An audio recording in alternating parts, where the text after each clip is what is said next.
Well, as we've learned more details through the course of today about what happened here last night, it's not become any easier to comprehend.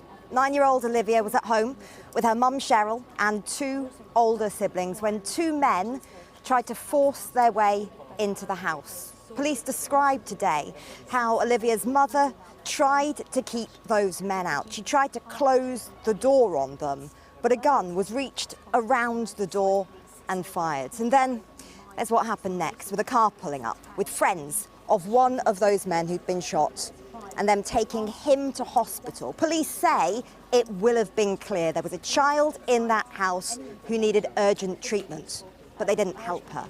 Talking to people here today, it has been striking how many people have been saying how awful this is, how appalling.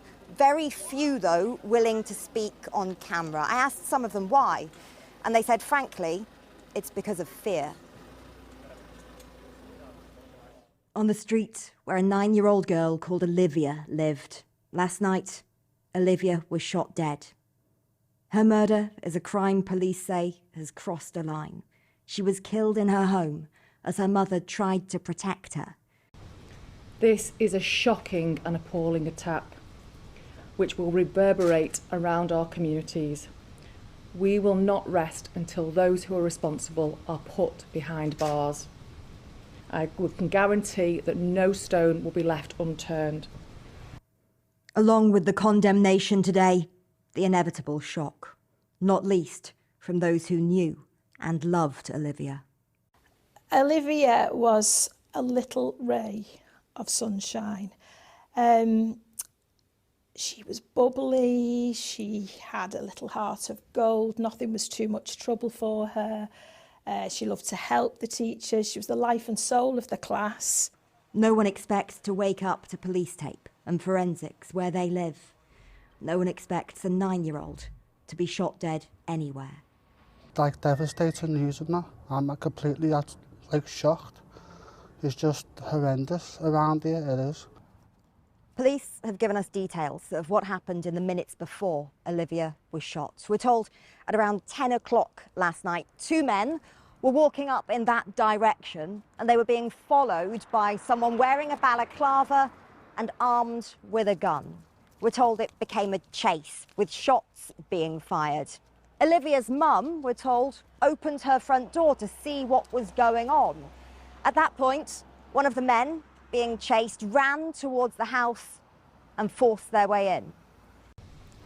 As that was taking place, the person with the gun has followed the male to this property. That person has also tried to force entry to the property and has managed, it would appear, to put their hand through the open door as Cheryl continued to try and close it. A shot has been fired, which we believe has hit Cheryl, injuring her, and then fatally wounding Olivia. Olivia at that time, we believe, was stood directly behind Cheryl. Today's press conference came a day after police on Merseyside were asking for information about the murder of a woman in her 20s, shot dead at the weekend in her back garden. This time last week, another shooting that claimed a life near the centre of this city. While last night, the shooting of Olivia Pratt-Korbel came 15 years to the day after the murder of another school child in Liverpool. Rhys Jones was 11 when he was shot dead walking home from football practice. Rhys was around the same age as me, and it happens again. Someone will know who did this last night. It's someone's partner, someone's son, we don't know. But they've got to come forward with information. You know, I've been asked lots of questions today about a grass culture in the city. A 9-year-old's lost a life. That goes out the window. An unimaginable tragedy. Those are the words from the Prime Minister today about what happened last night. While on this street, where Olivia was killed, there is outrage and heartache, but also fear. Claire Fallon there. Well, I'm joined now by the Merseyside Police and Crime Commissioner, Labour's Emily Sporrell. Emily Sporrell, everyone is horrified by the details of what happened here. Can you give us a sense of the mood in the community? I'm sorry, I didn't quite catch that. So you asked that again. I was just asking, could you give us a sense of the mood in Liverpool tonight? Absolutely. Well, as you can imagine, the mood is fairly sombre. I think lots of us woke up this morning to really shocking news that the 9-year-old girl had been murdered, and I think everybody is just in shock and deeply heartbroken for what the family will be going through. I mean, there are lots of people, families in Liverpool tonight, who are going to be pretty scared. What assurances can you give people? Are they safe in the city? There's a huge amount of work being done to support the local communities. We've got a really visible police presence here behind us now. There's lots of officers out and about trying to provide some of that reassurance. You know, I absolutely understand that there will be anxiety out there. It is a scary time and we understand that. We want people to understand the scale of what's happened, just in the hope that they will come forward and share any information with us. But there is a huge amount of policing out here, and we've been working closely with our partners as well to try and provide some reassurance to everybody in the community tonight.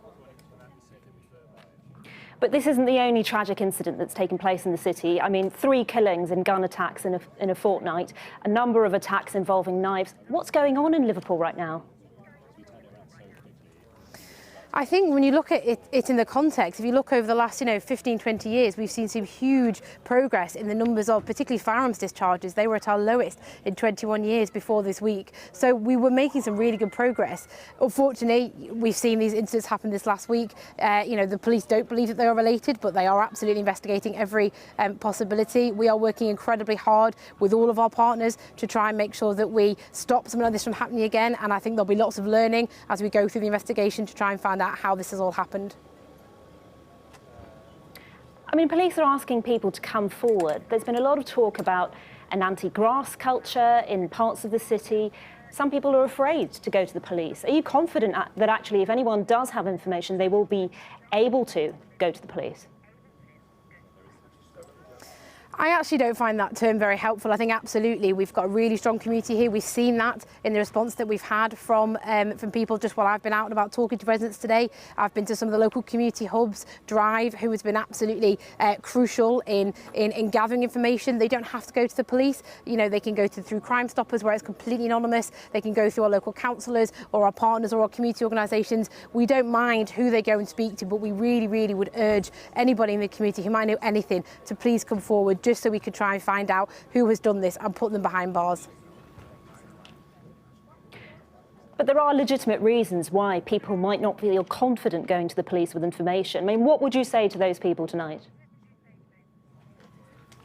I absolutely understand there will be that anxiety there, and I think that's why the Chief is committed to having that visible police presence, trying to work with their communities, and we do understand that there will be that anxiety. The vast majority of people I've spoken to want to help. They're desperate to share their footage, to talk to us about what they've seen, what they've heard. Lots of people in the community already talking about who they think it might be. They want to share that information with us, so the vast majority of people do. And as I say, there's lots of avenues there for people who maybe don't feel comfortable going straight to the police. However you do it, anonymously, Crime Stoppers, to your local communities, please just share that information with us.